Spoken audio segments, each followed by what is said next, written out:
vamos a dar con la parte más fuerte de lo que viene siendo el control de calidad, luego la parte más utilizada y más trabajada, que son las cartas de control. En estas cartas vamos a observar y analizar la variabilidad y el comportamiento de un proceso a través del tiempo, ¿sí? No son como tal bitácoras, no solo sirven para llevar un registro y cumplir con cierta labor, ¿vale? Estas nos van a decir siempre si el proceso está bajo control o es estable. Las cartas que veremos son las de este tipo Sheward, que fue quien las creó. Estas se basan en determinar límites de control basado en la media global más o menos 3 veces la desviación de la población o de la muestra completa, ¿sale? Con esos estadísticos tenemos también dos tipos de cartas, las que son para variables que son de naturaleza continua, cosas que medimos, por ejemplo, peso, volumen, longitud, concentración, o también puede ser para atributos, de esas ocasiones en las que tenemos procesos donde hacemos productos que son pasa o no pasa, ese es su criterio de rechazo. Y esto es, por ejemplo, piezas ensambladas, piezas que lleven, no sé, partes que vayan chuecas o no, pero no se mide, simplemente visualmente se detecta si tiene o no una pieza, si una pieza está chueca o no, si viene bien pintada una pieza o no. Entonces ese es el criterio que se toma en cuenta. La primera carta es que son para variables continuas. La que vamos a ver es la carta de XR. Estas se aplican siempre para procesos masivos, ¿sí? Se producen periódicamente cientos o miles de productos y se forman, con esos productos se forman subgrupos. Una vez que se forman, se miden y se calculan tanto la media y el rango de ese subgrupo que se muestra. Los límites pues se van a determinar de la siguiente manera. La media poblacional es un aproximado del promedio de los promedios y la desviación de este parámetro, de esta variable del promedio, se va a determinar con el mismo error que los intervalos de confianza, la desviación sobre la raíz de n. ¿Y cómo estimamos esta desviación? Bueno, con el criterio que viene en sus cartas de rangos de R promedio o rango promedio sobre el parámetro de D subíndice 2. Muchas, bueno, sobre todo en la tabla, pero depende de cualquier fuente donde la hayan conseguido, la relación es esta: 3 veces esta ecuación de desviación del parámetro x de la media va a ser 3 veces el rango sobre D2 sobre raíz de n, y muchos lo condensan estos tres parámetros en una sola variable, que es la variable A, que ya viene en tablas. Entonces los límites de control van a ser la media de medias más menos el parámetro A, que multiplica el promedio de rangos, y como línea central tendremos el promedio de los promedios, ¿sale? Ya que tenemos los límites de la carta de medias, también tenemos que elaborar una carta para los rangos, y esta misma tiene también pues sus límites. Y los límites de esta van a ser el promedio de rangos, va a aproximar a la media de los rangos, y la desviación de los rangos se aproxima con el parámetro D3 de sigma. Igual sigma se calcula con el rango promedio sobre D2, entonces D3 por R promedio sobre D2, y ya igual, si simplificamos todo o lo agrupamos en un simple término, será D3, ¿sale? Entonces recuerden que los términos de las variables de o de los parámetros que estén en la tabla de las cartas de control dependen del tamaño de su grupo, dependen de n, ¿sí?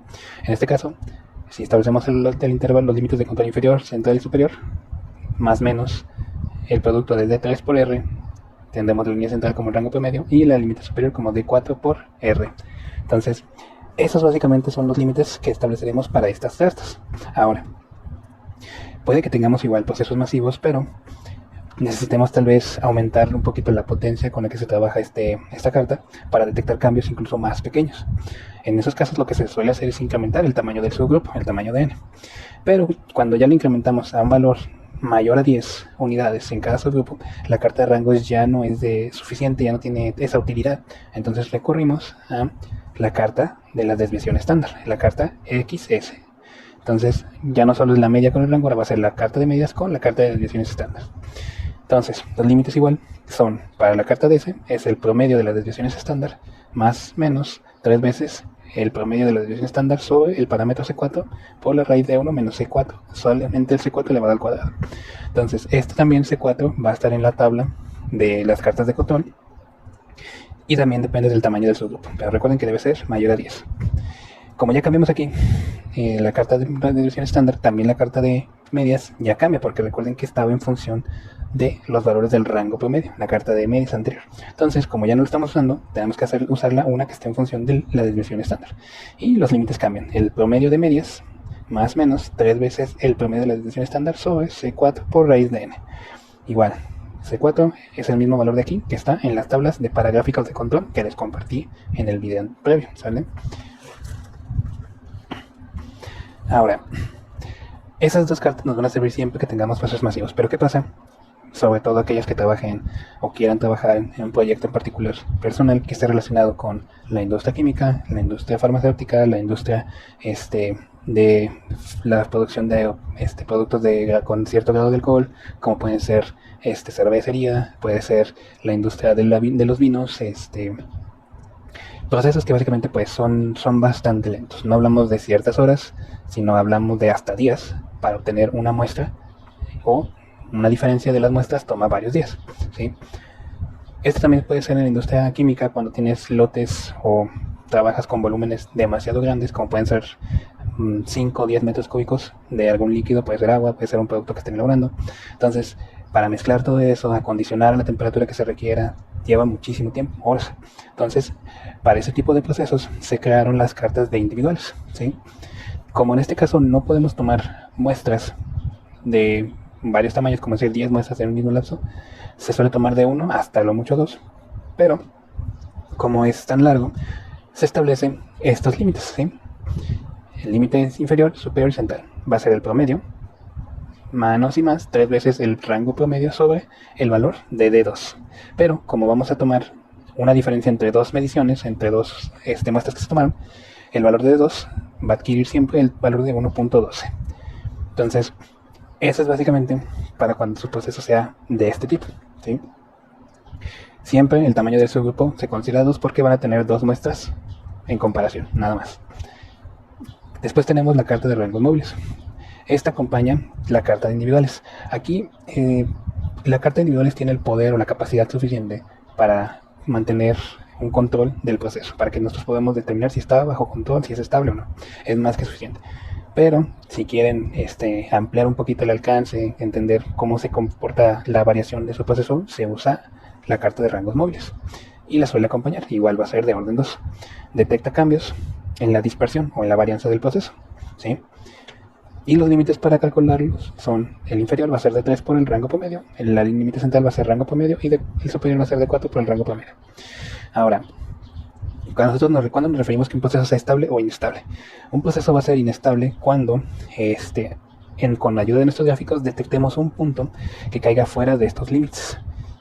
En ese momento el proceso se considera que es inestable o tuvo variaciones fuera de lo natural del proceso que llevaron a que se generara un punto fuera de los límites. Entonces, cuando eso pasa, nosotros podemos medir qué tan inestable fue el proceso con la ayuda del gráfico. Usamos el índice de inestabilidad, ese subíndice T, y se calcula con los números de puntos especiales o los puntos que están fuera de los límites sobre el total de puntos graficados en un lapso de tiempo, ¿sale? Puede ser por un mes, por 2 semanas. Entonces, al final se multiplica por 100. Esto es un porcentaje. Algo que también tienen que checar es que si tienen ciertos patrones en sus gráficos de control, por ejemplo, que haya 8 más puntos en un cambio de nivel, u 8 más puntos con una tendencia a subir o a bajar, desde que encuentren el punto 8, se cuentan los siguientes puntos sucesivos, pero se cuenta el 8 también. Entonces, por ejemplo, si graficaron 20 puntos y a partir del punto 10 se detecta que el siguiente ya es el octavo punto que empieza a subir, entonces desde el punto 11 cuentan hasta el punto 20, ¿sale? Y esos serían los puntos que están fuera de la estabilidad, aunque claramente estén dentro de los límites, se consideran especiales porque ya tienen ese patrón y se usan para calcular el índice de inestabilidad.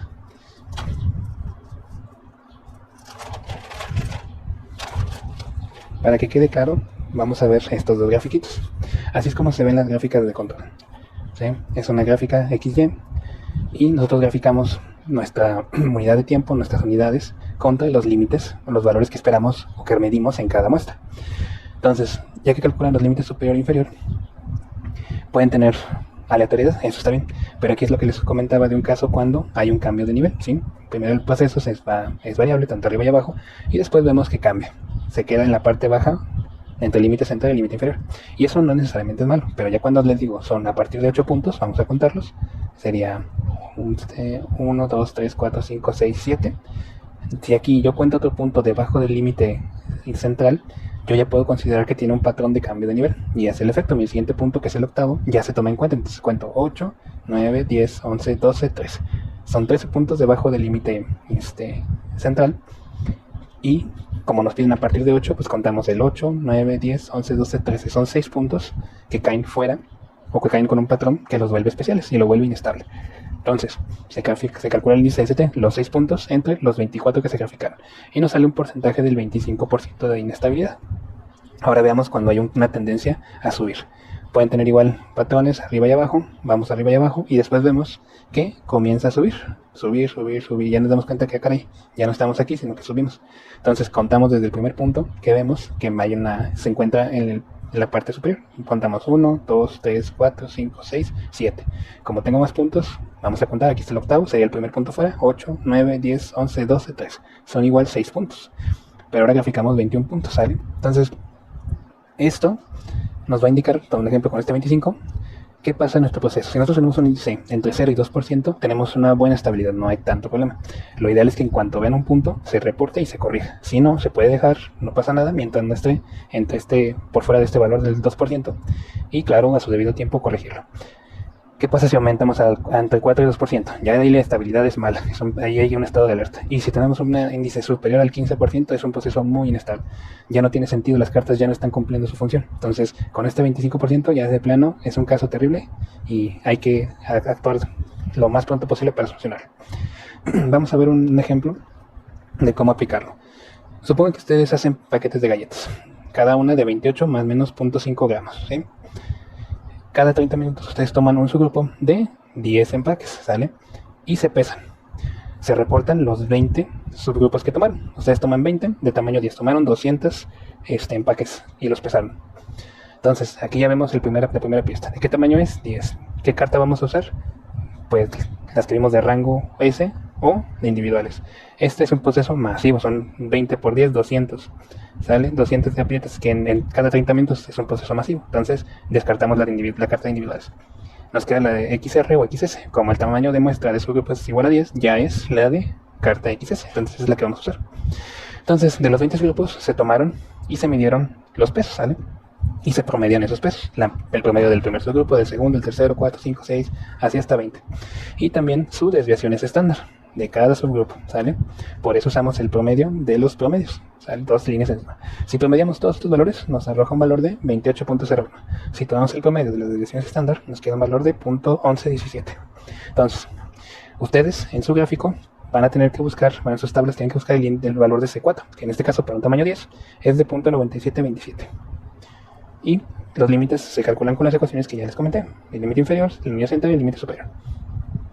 Entonces sería el promedio de medias más menos 3 veces el promedio de la desviación sobre C4 por raíz de n. Y eso nos da el límite inferior de 27.9, el límite central de 28 y el límite superior de 28.12. Los límites para la carta de desviación estándar, este es solo para medias y este es para la desviación estándar. Entonces, este se calcula con la desviación está al promedio menos 3 veces la desviación promedio sobre C4 por 1 menos C4 al cuadrado. Se suma y se resta para el límite superior e inferior. Y tenemos que el límite inferior va a ser 0.03, el línea central 0.1117 y el superior va a ser 0.19, ¿sale? Entonces, eso como se ve. Es más fácil hacerlo en computadora, claro, pero es para que lo vean aquí. Grafican en el eje cada subgrupo conforme lo fueron obteniendo, ¿sí? Y aquí grafican, en la de medias, grafican los promedios. Esto es lo que se hace con cada puntito es el promedio, es un promedio de lo que midieron. Y aquí tenemos el valor de los promedios, con los límites superior, central e inferior. Entonces, cuando ya grafiquen cada media que calcularon, se van a dar cuenta que tienen una forma, ¿sí? ¿Descartamos un cambio de nivel? Sí, porque no hay puntos sucesivos en un mismo lado. Por ejemplo, aquí 1, 2, cambia. 1, cambia. 1, 2, 3, cambia. 1, 2, 3, 4, 5 y cambia. Entonces no hay mínimo 8 puntos de un solo lado para decir que haya un cambio de nivel. Tampoco hay una tendencia a subir y bajar. No hay una conducta bimodal, que sean dos curvas que se repitan. Entonces no hay patrones especiales. ¿Qué es lo único que vemos? Que hay un punto fuera de los límites. Eso nos dice aquí que algo sucedió, algo anormal, fuera de las condiciones del proceso, que provocó que aumentara el peso promedio de los empaques de galletas. Esto pues puede ser malo porque están dando más galleta o se está usando más materia prima para producir esa galleta, ese paquete de galletas. Vamos ahora con la desviación estándar. Esta nos dice qué tanta variación van a obtener cada uno de los promedios. Si se dan cuenta, pues está muy centrada o suele estar alrededor de la línea central, no tan apretado, no tan compacto, que eso suele ser cuando los límites están mal calculados, sino que se comporta bien con una separación alrededor de la línea central. No hay puntos fuera. Entonces, en el proceso, durante toda esta muestra o en el periodo que se hizo esta prueba, el proceso se mantuvo en control respecto a la desviación. Eso sí, no hubo problema. Entonces, ¿qué es lo que se debe hacer aquí? Hay que investigar en los registros, en las bitácoras, quién estuvo operando, quién trabajó en esa muestra o en ese lote, si hubo un paro, si se faltó materia prima o se fue a subtimar cuando no había necesidad. Algo debió ocurrir y se debe investigar y corregir. Si ustedes no han calculado sus límites de control, por ejemplo, supongan que este es un proceso nuevo y les ocurre esto, lo que tienen que hacer es inmediatamente corregirlo. Ya que lo corrigen, vuelven a calcular sus límites sin ese dato. ¿Para qué? Para que tengan los límites con los que van a trabajar durante un tiempo. Los límites no se calculan con cada vez que se pruebe el proceso. Una vez se establecen y se monitorea. Si encuentran que el proceso mejora o empeora, deben de volverse a calcular, sí, pero se hace todo un muestreo de nuevo, ¿sale? Entonces, lo ideal es que en cuanto se vean este punto, si no han calculado sus límites, se corrige. Si ya tienen límites y ven un punto, se reporta, se corrige, pero los límites no se cambian, porque esos son los límites con los que están trabajando. Entonces vamos a ver ahora un ejemplo que incluya la carta de individuales o para procesos lentos. Aunque esta es la carta de medias y la desviación, es lo mismo si fuera la carta de medias y rangos. ¿Sale? Se hace lo mismo, se grafica igual, pero con las ecuaciones correspondientes. Entonces, en el siguiente ejemplo, se tiene que en una productora de tequila se miden los grados Brix después de la molienda. Esto es el azúcar que queda en el bagazo de la agave, ¿no? Y aquí lo tienen, ¿sale? Una molida, la segunda muestra, la tercera muestra, son muestras individuales. Y cada uno de estos son grados Brix. En total se hacen 40. Entonces, lo que hacemos después es, de que tenemos registrados los valores que estamos midiendo, calculamos el rango móvil. ¿Cómo se calcula el rango móvil? Toman el valor absoluto del primer valor menos el segundo, 2.4 menos 2 es 0.4. 2.2 menos 2.4 es menos 0.2, pero como son absolutos, solo nos importa el absoluto, es 0.2. 1.4 menos 2.2, aquí es 0.6, no 1.8, 0.6. 0.8, perdón. Igual 2.3 menos 1.4 son 0.9, 1.8 menos 2.3 son 0.5, 1.5 menos 1.8 son 0.3. Recuerden, ese es el valor absoluto, no queremos negativos y positivos. Entonces se toma así cada uno. Pues ese es el tamaño del grupo, digamos, se considera 2 porque estamos comparando entre dos puntos. Sale el rango móvil. Entonces calculamos el rango móvil para ese intervalo y calculamos el promedio de nuestras mediciones y el promedio de los rangos móviles.